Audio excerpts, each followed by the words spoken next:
Hey everybody, it's the Sacral Genie. I was just in the mirror, just admiring myself and just touching on myself. I think I was actually watching porn.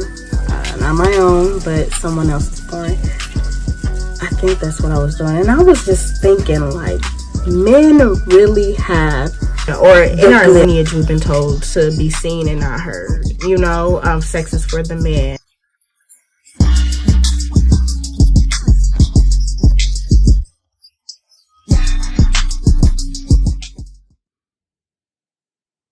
It's always shaking.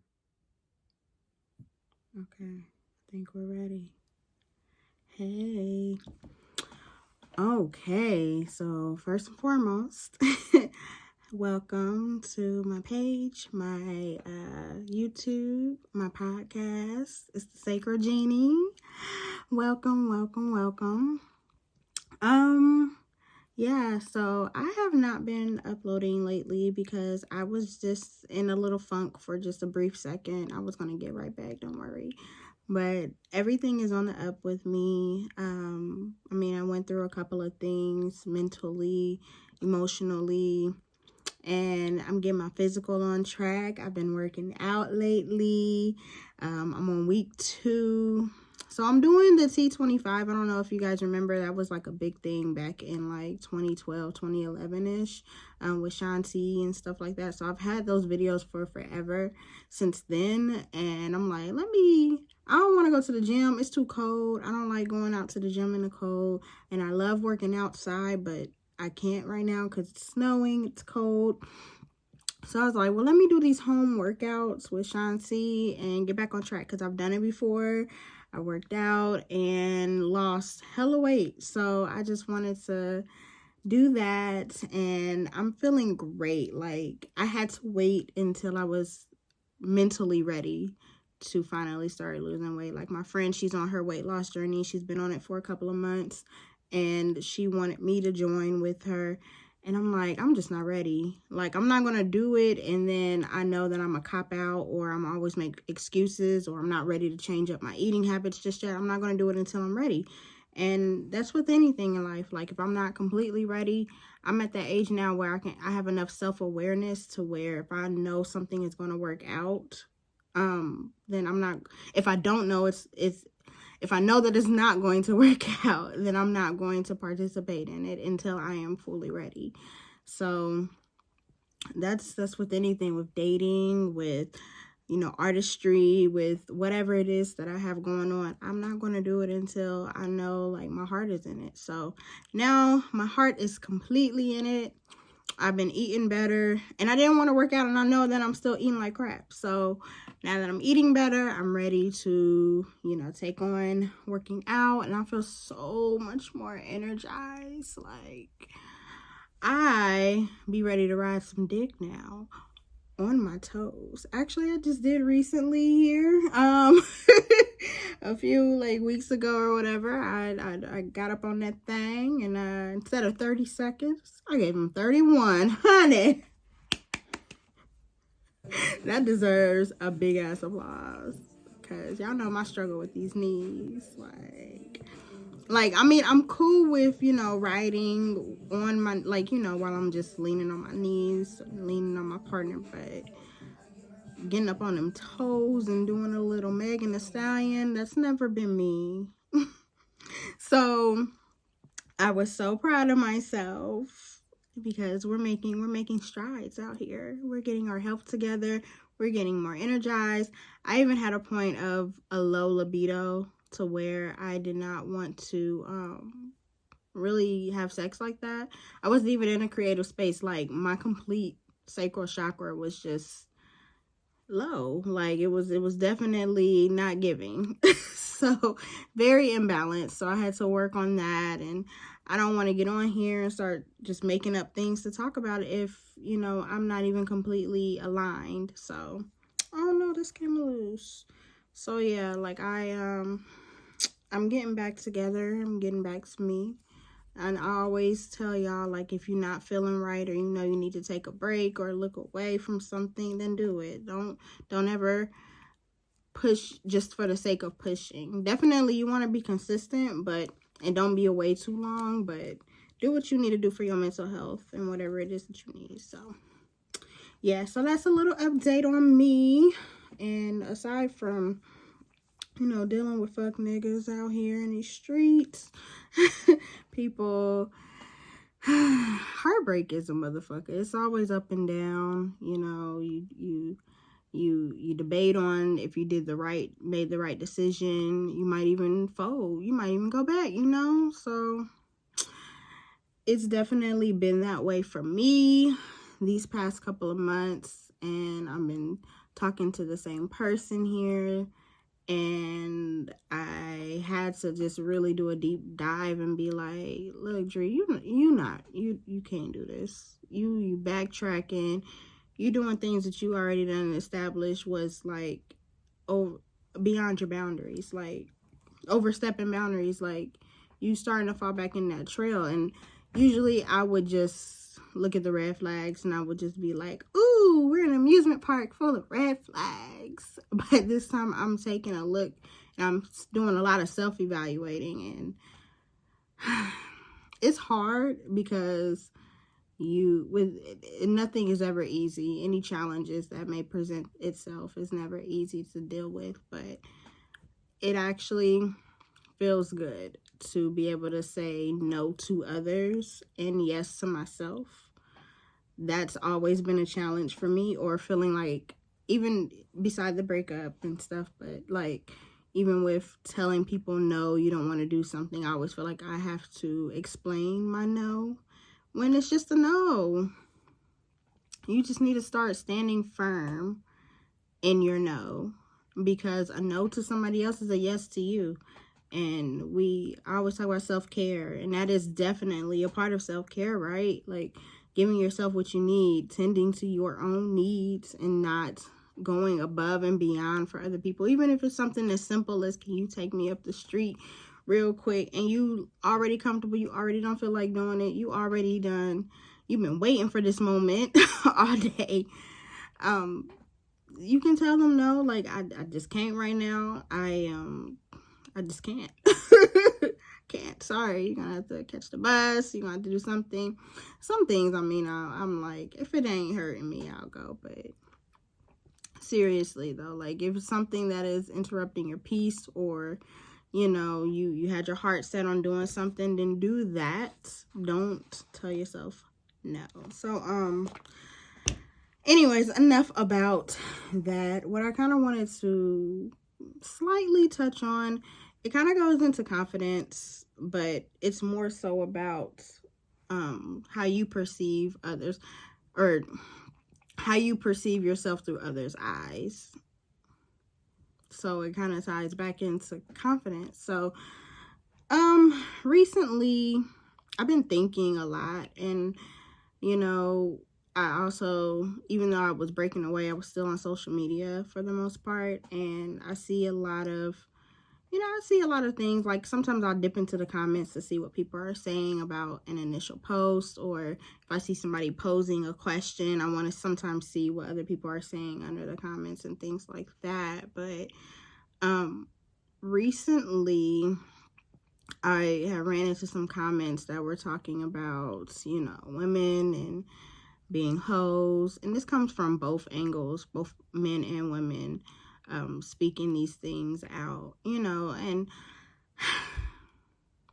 throughout my journey, it's always been tough. I'm not gonna lie, because we were brought up in a culture that's around purity culture, which is, women should be pure, like men, for the most part, they can go out here and do wild and reckless things, but when a woman does some of the same things, she's no longer pure, she's no longer wanted. We were taught that virginity is a thing that we should hold on to, that's something that someone can take from you, and things like that, like that whole complex. So we don't have to get into detail about what we've been taught for them as a society, but when I hear the term hoe, thought, slut, all that shit, the only thing, it doesn't make me feel any kind of way anymore. And like when you were younger and you were in school, like people call you a hoe, it's like offensive. you might even fight them, or you'll have some type of feelings towards it. And for me, I used to struggle a lot with low self-esteem. I've spoken on this so many times before, but there's so many like different layers to my low self-esteem. It was because, partially because I was a little overweight for my height, so the doctors say, whatever. But I had a big belly. I developed at a pretty young age. I think around 8th grade, I started developing big breasts, Didn't know how to navigate through that. What else? I felt different. Like I felt like I had to be certain ways with certain friends. And what I mean by that, not like on some fake shit, but more so like I had my friends where I could be goofy with. I had my friends where I felt like I had to act older and mature with. I had my friends where I could talk about white shit with, quote unquote, like music, and just the culture. Like, well, white people don't really have culture, but like clothing, just things like, shit that I listen to white people music, like, well, what's considered white people music, like rock, punk rock, pop, shit like that in high school a lot. And you have your different types of people that you can do shit with, and you feel judged if you bring some of that other shit to your other friends. So I was going through identity crisis, like most of us. When you're in high school, you don't have an identity for real. You going with the trends, you going with what's hot or what's not. So like hearing the word hoe, because back then I was sexually active, and some of the things that I had done had gotten around to certain ears that I'm like, I ain't even cool with you. Why do you know this information? So that's when you had to learn who to keep in your circle and who not. Pow, pow. But, so, like hearing those words back then, those used to make me internalize it a lot when I was a child. And then it wasn't helpful that I grew up in a very religious household who, held those standards, purity culture and things like that over my head, and trying to be this good girl when I know that I don't align with none of this. Like, I'm trying to be all these things for other people, and I don't feel like I'm heard, like I feel very confused. So then when I leave high school, I kind of grow into my own, it's natural. Start getting on your own, you start exploring things and learning things that you like, and just having fun. I was definitely hoeing in my college days, if you want to call it hoeing, whatever. But I don't call it hoeing. I call it experimenting. I was definitely experiencing shit. Like, I felt like I had to be a goody two-shoes. My younger years, I didn't get a chance to explore. I'm living out on my own now. Just all this great shit that college kids do, right? So I remember that word being thrown around even in high school. I mean, even in college, like, hoes around campus and shit like that. And I just remember there being like a certain young woman who was really embarrassed. She was like a freshman like me, and she was, sexually active on campus with whoever she wanted to be sexually active with. As long as it's consensual, why does it matter, right? But the fact that these grown men, at the time they were older than us, they had a radio show on for our college campus, and they put her out there. Like, I forgot what that segment was called, but they had like a thought of the month.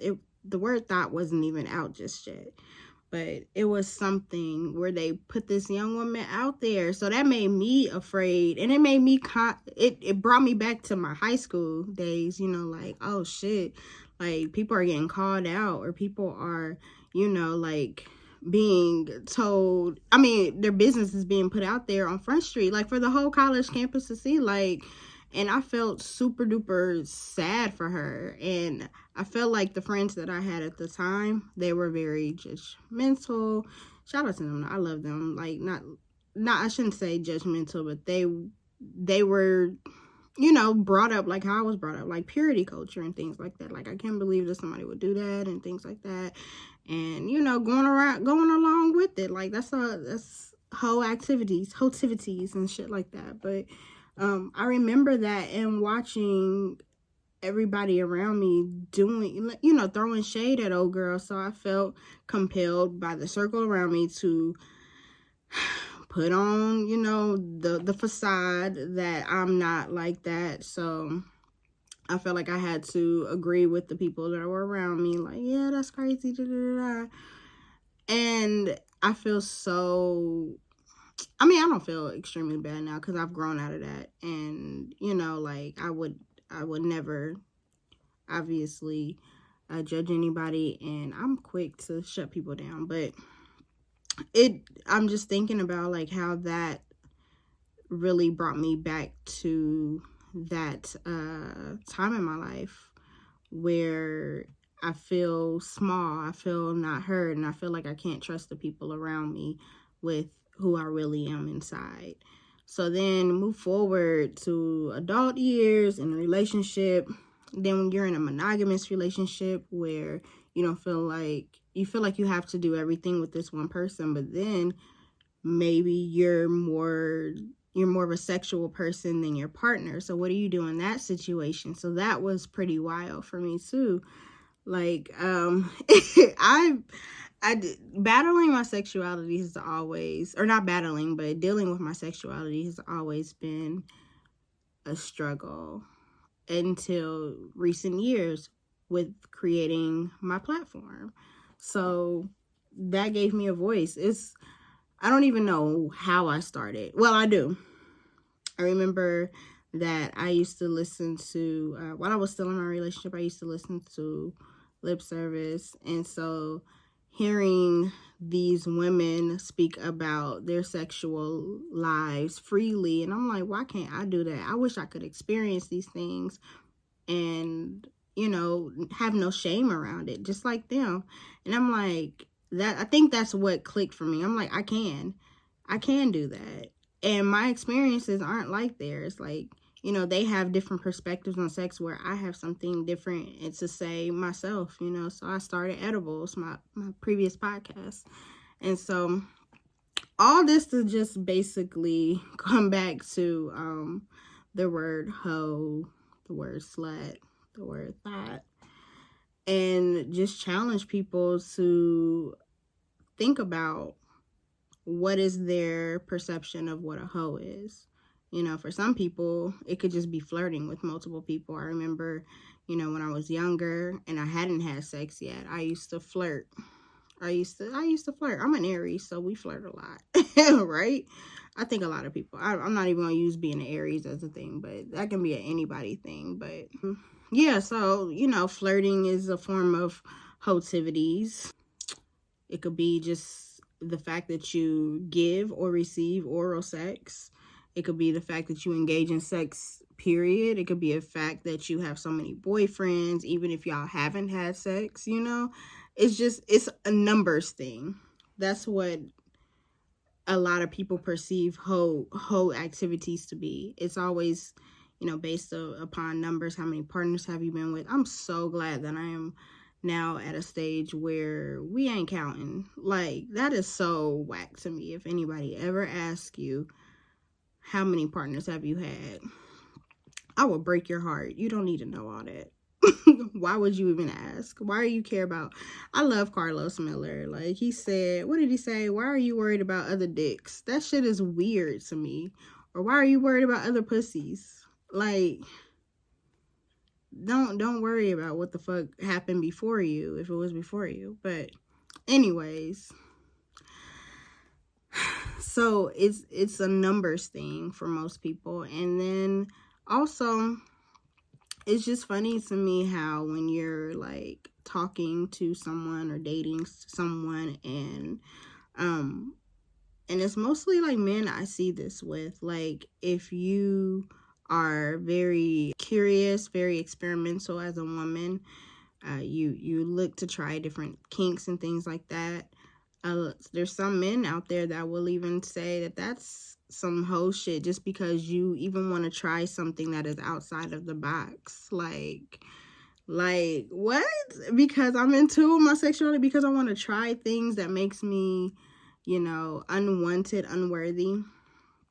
Because at the end of the day, that's what a lot of people really feel that a hoe is. Unwanted and unworthy. So I remember, I don't know if it was last year or before last, someone tried to call me a hoe, and I laughed at it because I'm like, I don't know what your definition of a hoe is, first of all. And then for two, if it's what I think that it is, there's a lot of people that want me. And number one person is me. So I know that I'm worthy of love because I give myself that every day. I know that I'm worthy of, affection because I give myself that every day. I know that I'm worthy of, just partnership because who is not worthy of partnership? Who are you to tell somebody else that they're not worthy of something just because they subscribe to a lifestyle that isn't for you? And it's just wild how even today, like, people are still teaching children that it's okay for a guy to have so many partners, be reckless, not even be safe, and all this stuff, but it's not okay for a woman to explore.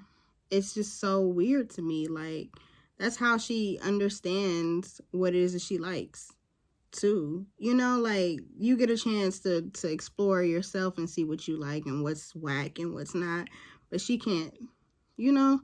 Like, I personally, I would be depressed if I had the same dick for the rest of my life. Like, one dick, like the dick that I lost my virginity to, if I was still fucking that nigga, I would be probably miserable because the first time was not good. And like, a lot of times, like, I gotta know what that dick hitting for if I'm gonna spend my life with you.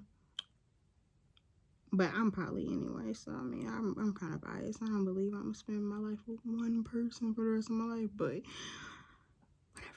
But I need to know what that dick is in for, because there could be way better, and what you're giving is not giving. Because I'm not orgasm. I don't even know how to orgasm as it is, and I'm depending on somebody who doesn't know how to make people orgasm to give me an orgasm. Like, make it make sense. Make it all make sense. Like, none of it does. And so it's just so crazy that things like that are still, like, we still hold women to this standard of misogyny. Like, we still hold women to be, I hate it when men always be like, you supposed to be smarter than us, you supposed to be, first of all, why are you putting your shortcomings down on me? Like, why? Because you feel like it's a downfall. I'm supposed to feel like it's a downfall to have experience, to have fun, to explore my sexuality. Why is that a downfall? Why is that ever looked at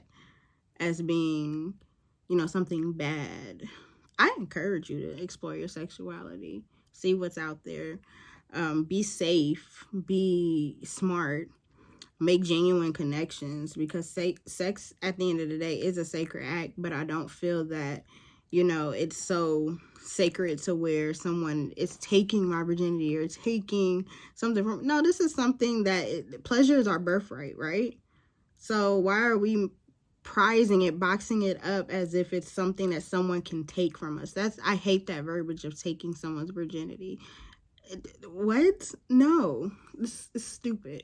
But anyways, like, I just really want us to choose our words wisely. I want us to really take a deep look at where these ideals have come from. I want us to challenge ourselves to make better decisions when we're talking about women, when we're talking about each other in general.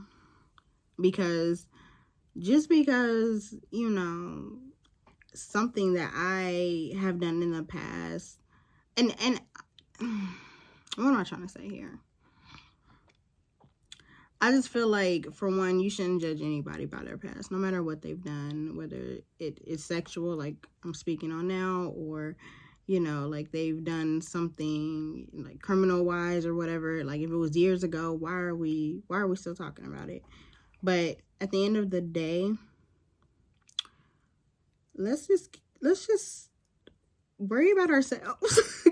Like, let's drink our water, like I'm about to do really quick.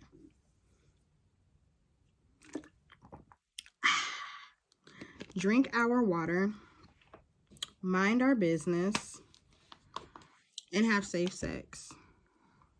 Like, that's it. That's all. Like, stop worrying about, or stop equating someone's worth to their private parts. Why is that even a thing? This person still is a person at the end of the day. And like I said, everyone deserves pleasure. And if you just don't know how to please people, then just say that. Just say that. Like, get rid of purity culture 2022, and and we'll be all right. We'll be all right. But yeah, it's just crazy because like growing up in that and going through what I went through emotionally and mentally, and not having anyone to talk to about it. Like, for a while, I was the only person in my friend group that was very sexual, like that was bold and ready to talk about sexuality and things like that. I'll even strike up a conversation within, we'll just be having fun or whatever, and I'll strike up a conversation while we're playing cards about, like, so have you guys ever tried anal? How was that for you? Like, did you?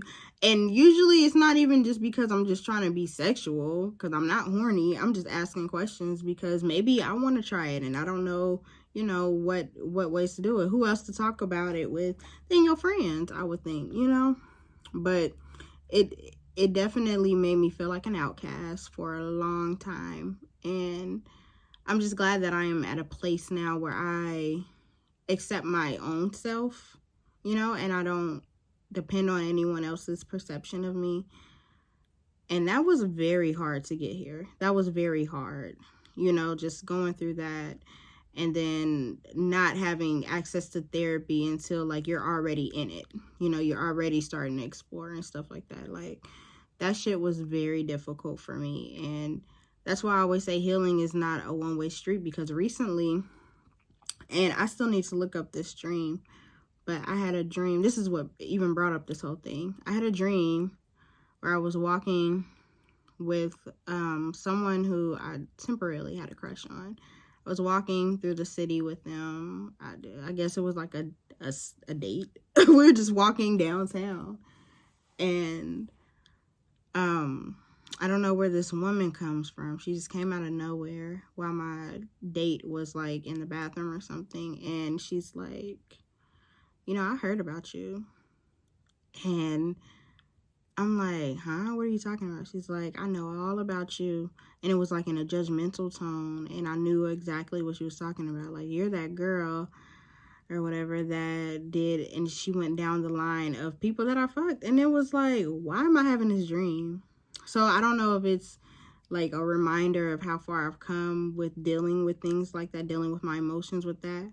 But it did fuck me up a little bit, because it's like, why am I having this dream? I don't know exactly, but it was just wild to me, because I remember having an exact instance like that when I was very young.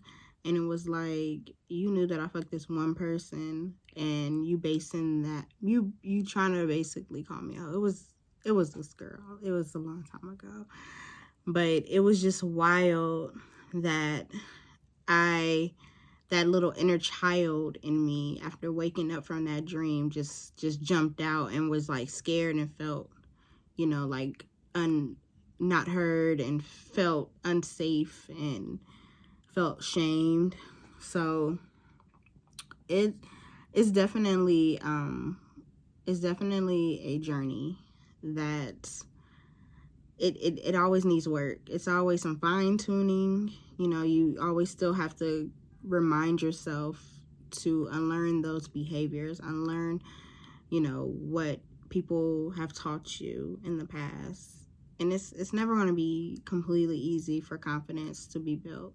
And I don't want anyone to ever think that it is. I don't want anybody to just think that you can just turn confidence on. It's literally choosing yourself every fucking day. It's literally constantly reminding yourself, like, those are old patterns. Those are old ways of thinking. We're not thinking like that anymore. You literally are talking to yourself. You're reparenting your inner child, literally. Like, I've had some anxiety attacks about, the work that I do. I've had that. And I think, although that wasn't an anxiety attack that I had with this dream, but it made me feel very, very low for a moment. But I was able to get out of it. Whereas before, I probably would have been contemplating suicide. I have, when I was younger. Never told anybody that, but my parents knew I tried to commit suicide when I was really little. I was like in high school, but it was just wild that I was able to be taken back to that place off of a dream, and no events happened prior to that or anything like that. I don't know if it was probably predicting the future. Somebody's gonna try to test me and I had to lash out with them through the tongue, like. But yeah, I'm just happy that I'm in a better place about my sexuality. I'm in a better place about who I am as a human being. I'm in a better place also with knowing how I can be of service to the world through talking this out, through having this platform. Like, it's very therapeutic to get on this mic. It's very therapeutic to make videos. It's very therapeutic for me. Like, it feels really good. And it's never, I feel like some people have a perception, like, it's that imposter syndrome. It's like, why are you doing this? Why are you recording yourself doing stuff just for the world? It's like that imposter syndrome kicks in for me. I think that's what it was replaced with. Like, my shame has now been replaced with imposter syndrome. I can't say that word for some reason. But it's always been like that. But then it's like I have to remember why I'm doing the things that I'm doing. And my therapist challenged me to, this made me cry so hard over our session, but she challenged me, and I love her, to, she kept asking me, like, to go deeper, to remember, where is this coming from? Who told me these things?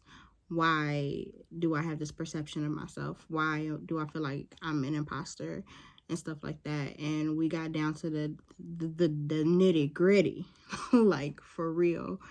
And it was just so wild when I revealed those truths. And she was like, you need to talk to that person, whether they're here or they're not. And you just need to say it out loud. Like, you don't own this part of me. You don't deserve to have any type of say over who I am.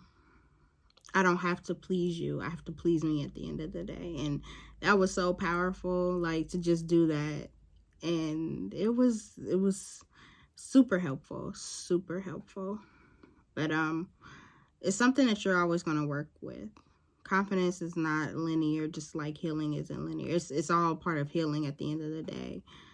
And when you choose yourself, that's confident right there. Give yourself a pat on the back. Treat yourself to, something, because you have to celebrate your small wins. You have to celebrate, I wasn't in a negative space today. I didn't look at myself in a negative way today. Like, oh my gosh, like, I'm out here healing. I'm out here doing the things that I said that I wanted to do. And I'm going over time today. I didn't want to go past 20 minutes, but here we are. I feel like somebody can definitely learn from my experiences, or they might resonate with me. But definitely, that's the first step, in my opinion, is when I did this platform, the main person I was thinking about was like my family, the main people. I was like, they're gonna like have a fit, they're gonna judge or something like that. If you worried about that, somebody judging you, even if it is family, then you need to, that's the first thing you need to just like off that. You need to not be worried about anybody else because your journey is yours, right? But that was the first thing that I thought about. But then that was my first milestone, was choosing myself. Like, I'm gonna do this shit anyway. I'm gonna put this podcast out. And the first episode, I remember being so nervous to drop it. Oh, now mind you, I ain't had no listeners back then. I ain't had none. So that was like that. But just knowing that the whole world could hear what I have to say, and knowing that I used to be shameful of my sexuality and worried about people saying things about me back in the day, and now I'm about to put this out here for the world. Like, oh my gosh, what? But I knew that this was something in me. Like, I am a sexual being, and I've always been very curious. I've always been very in tune with my sexuality, even deeper now. Coco's over here loud, y'all. Sorry. But I've always been very curious. And so it was needed in a way, not for others at the time. It was needed for me. I think that starting this podcast was, yeah, I can do what those girls were doing on their podcast, but can I do it for real? It was me proving to myself that I could. And I did it. And that's when the work started coming in, because you get these comments, you get people coming to you about everything sexual and wanting advice, or you get these people coming to you with negativity, or you get friends or frenemies or whatever joking about it, and like not just like a lighthearted joke, like there's something up under it type shit, like when someone is trying to bring things to you, and it's like, okay, you being funny, like you can tell the difference. And so it's a lot that goes along with building confidence in your sexuality, or just building confidence, period, because you're going to be choosing yourself a lot, and it's going to be a lot of people wondering, like, this bitch changing. Like, who does she think she is? Like, you wasn't doing that last year. You wasn't speaking all this shit last year. What's changed? And it's like people who aren't growing themselves will automatically assume that it's that you're faking, or that, like you don't have the right to grow, or you don't have the right to your pleasure, things that make you feel good in life, right? So, and then just being mindful of who you have around you, who's supporting you through this journey, who can you take with you? Is it your partner? Do you need to lose them? Are they not conducive to this healing of yours? Is it a friend? Is it family? Because, I mean, shit, I treat family like I can treat friends. Like, I'll cut you off, honey. Like, if you want to be around and you want to be around, you going to ride with me, right? And if not, bye. Like, I really have no problem with that. But it's, again, it's just a matter of choosing yourself every day. And I'm going to say that throughout this whole video. It's a matter of choosing your fucking self every single day. And when you get in tune with your body, you get in tune with spirit, you start meditating more, you start experimenting through your meditation. You start learning that masturbation is meditation. It's very therapeutic. You start really just connecting, making the connection with everything, like realizing like, oh, my spiritual self really does feed my mental and my physical. Like it all really does interconnect. Like, it's just a beautiful feeling, though. It's a beautiful feeling because you understand that sex is divine energy. It is something that was put here for your pleasure, right? It's not only for procreation. We have a whole clit. I'm going to say this every time. We got a whole fucking clit that was made. It's the only organ known to man, woman, anyone. It's the only organ that was made for pure pleasure. So you have that. You have that. So that lets you know that you were put on this earth and with the right of pleasure, right? So why is that a bad thing? Why is it a bad thing that if it doesn't work out with somebody, or I just, even if it's not a thing that needs to be worked out, if I just don't want to fuck with you no more, I want to fuck with somebody else, why is that a bad thing? Why would that ever be a bad thing? To choose who I want in my presence. You should be happy I chose. Right?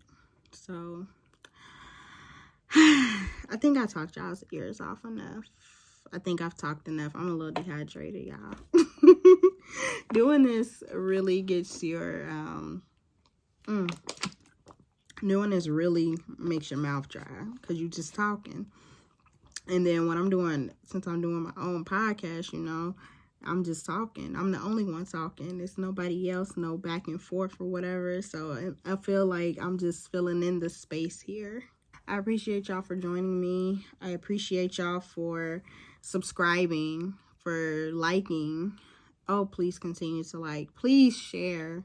Share my platform. Share all of my pages. The Sacral Genie everywhere. Literally everywhere. Twitter, Instagram, TikTok. Everywhere is the Sacral Genie. Let's see. My Patreon. Please follow the Patreon. Please. I beg it of you. It's a lot of content already currently on there. And it's for your own healing, for your own pleasure, for your own laughter, your own entertainment. I put stuff up there weekly. I may not put stuff up there daily because a bitch do got a life. But it's something going up every week. I do Sacral Sundays twice a month. I also do and Sacral Sundays is basically a nice little meditation I do with everyone. We do yoga. I'm thinking about doing nude yoga, but I'm not sure if I'm ready for that yet. But we do yoga, we do meditation, we do, you know, seductive dancing, all of that type of stuff. I put up my personal sex journal up there where I just talk about things kind of like what I'm doing right now, but just in a deeper, like more, I don't know, it's strictly about sex and previous experiences or revelations that I've had. I also put up story time with the Sacral Genie, and I'm actually about to drop a new one probably tomorrow. Yeah, probably tomorrow. Where I am just in my sexy zone. I have the red light on, I'm sitting on the bed, and I'm reading you a bedtime story. A sexy bedtime story. So communicating through touch. Feel the graceful contours of the body, the supple skin, the silky hair, the bony protrusions. While you are touching, don't focus so much on the doing. Don't. Because I don't even do that with like massages. I literally just massage and let my hands just flow. And I just feel the body itself. I don't focus on, oh, let me go into this point. Let me go and make sure I get that lower back. Nah, it's just my body is connecting with their body. I just want to like just feel them. And it happens to feel good to them. While you are touching, don't focus so much on the doing, like stroking or rubbing, but more on the feeling of the contact between your hand and their body. Allow your awareness to enter your hand, relax into being, and imagine your hand melting or dissolving into their body.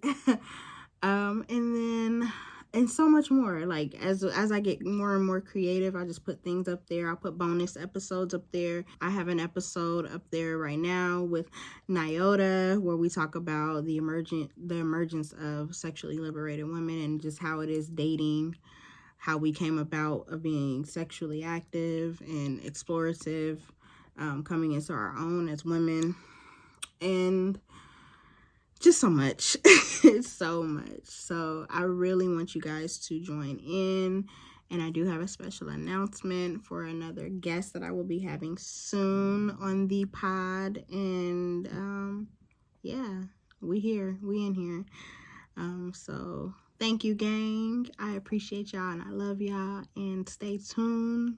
And yeah, bye.